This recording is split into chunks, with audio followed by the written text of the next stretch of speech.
Hello दोस्तों, कैसे हैं आप सभी।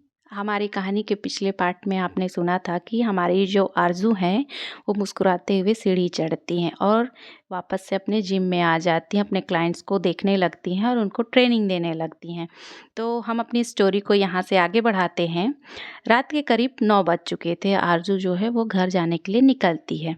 जैसे ही आरज़ू सीढ़ियों से नीचे आती है तो एक बार फिर आरज़ू की नज़र मार्ट की तरफ जाती है और फिर आरज़ू के चेहरे पर हल्की सी मुस्कान आ जाती है और वो घर के लिए निकल जाती है।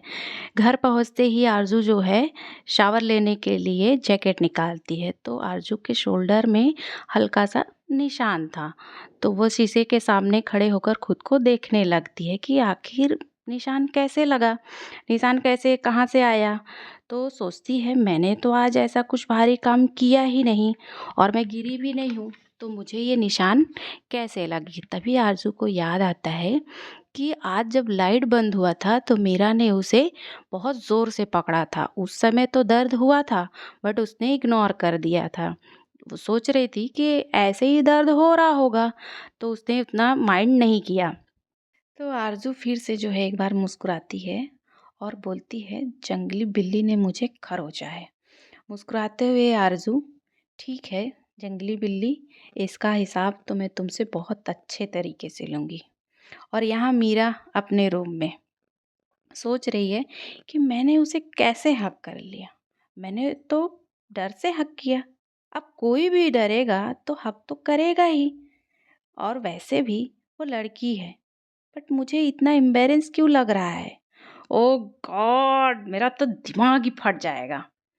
बार बार उसी का ख्याल आ रहा है। फ्रेंड्स, मैं यहाँ ये पूछना चाह रही हूँ आप लोगों से, क्या आपकी लाइफ में भी कभी ऐसा हुआ है कि आप किसी ऐसे इंसान से पहली बार टकराए हो या फिर कुछ भी उसके साथ ऐसा हुआ हो जो आपको बार बार रिमाइंड करता हो, आपको नींद ना आई हो या फिर ऐसा कुछ, जो भी, आप लोग मुझे कमेंट करके ज़रूर बताएं। और यही चीज़ अभी जो है हमारी मीरा के साथ हो रहा है। तो ऐसा सोचते सोचते मीरा जो है सो जाती है। अगली सुबह रोज़ की तरह आरजू 5 बजे जिम आ जाती है और 1 घंटे वो खुद अपना एक्सरसाइज करती है और अकेले अकेले में मुस्कुरा भी रही थी।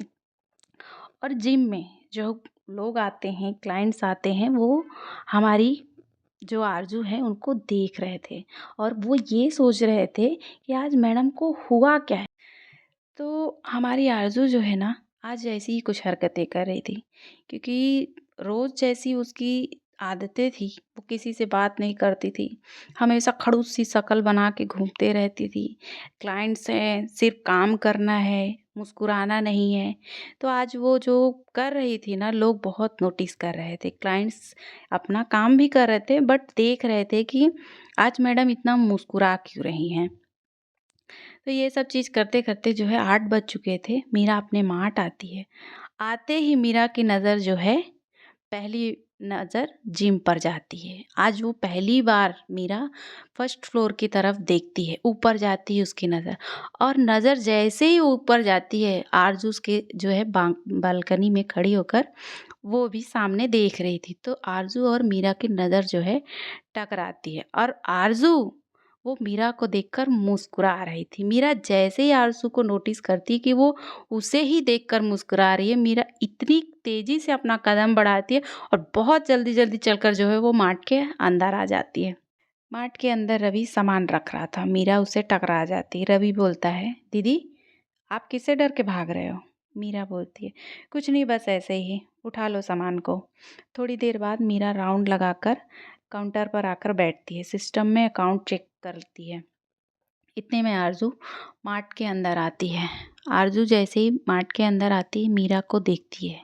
उसका ध्यान मीरा के सबसे पहले हाथों पर जाता है और देखती है कि बड़े बड़े नाखून थे। आरजू बोलती है, ये तो सच में जंगली बिल्ली है, इतने बड़े बड़े नाखून हैं। आरजू चुपचाप अंदर आ रही थी, लेकिन तभी जिम की कुछ लड़कियां आरजू के पीछे आ जाती हैं और उसका नाम लेकर जोर से बोलती हैं, आरजू मैम, आप यहाँ क्या लेने आए हो? आप हमें बता देते तो हम आपके लिए ला देते। आरजू बोलती है, अरे ऐसा कुछ खास नहीं है, मैं बस कुछ क्रीम लेने आई हूँ। आरज़ू का नाम सुनते ही मीरा पलट के देखती है। आरज़ू उसे ही देख रही थी और खड़े होकर मुस्कुरा भी रही थी। मीरा जब देखती है कि आरज़ू उसे देख रही है और मुस्कुरा भी रही है, वो जल्दी से पलट जाती है और अपना काम करने का बहाना करने लगती है और बोलती है ये यहाँ क्यों आई है। आरज़ू को इग्नोर करने लगती है ताकि उससे फिर से ना टकराए। बट आरज़ू कहाँ मानने वाली थी। जब देखती है मीरा बहाना बना रही है, तो मीरा के ही पास आकर खड़ी हो जाती है और उन लड़कियों से बोलती है, पता है कल जो है लाइट बंद हो गई थी और अंधेरा हो गया था। मैं मेन स्विच को चेक कर रही थी और अचानक एक जंगली बिल्ली ने मुझे पंजा मार दिया। कितने बड़े बड़े नाखून थे उसके। आरजू ये बात मीरा को देखते हुए बोल रही थी। मीरा को जब बात समझ आती है तो वो अपने हाथों की तरफ देखती है और उसकी आंखें बड़ी बड़ी हो जाती हैं। वो ये देखते ही तुरंत अपने हाथों को जो है छुपा लेती है। ऐसा करते हुए मीरा को आरजू देख लेती है तो वो खुद को हंसने से रोक नहीं पाती है। फिर आरजू कहती है, जैसे ही मैंने लाइट चालू किया जंगली बिल्ली भाग गई। उसने तो मुझे सॉरी भी नहीं कहा। तभी एक लड़की, मैम बिल्लियाँ कहाँ सॉरी कहती हैं। आरजू मीरा को देखते हुए कहती है, कुछ बिल्लियाँ बोल सकती हैं बट बोलती नहीं हैं। ये बात सुनते ही मीरा जल्दी से केबिन के अंदर चली जाती है।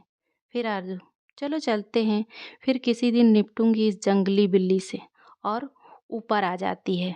बेचारी मीरा केबिन में, मेरी क्या गलती है, हो गया अनजाने में, जानबूझकर थोड़ी ना किया। और ये लड़कियां क्या उसके आसपास रहती हैं, क्यों रहती हैं, ऐसा क्या है। तो आगे की कहानी सुनते हैं नेक्स्ट पार्ट में। आपको मेरी स्टोरी कैसी लगी आप सभी कमेंट करके ज़रूर बताना और लाइक और सब्सक्राइब ज़रूर करना। तब तक के लिए धन्यवाद। Bye bye. Thank you.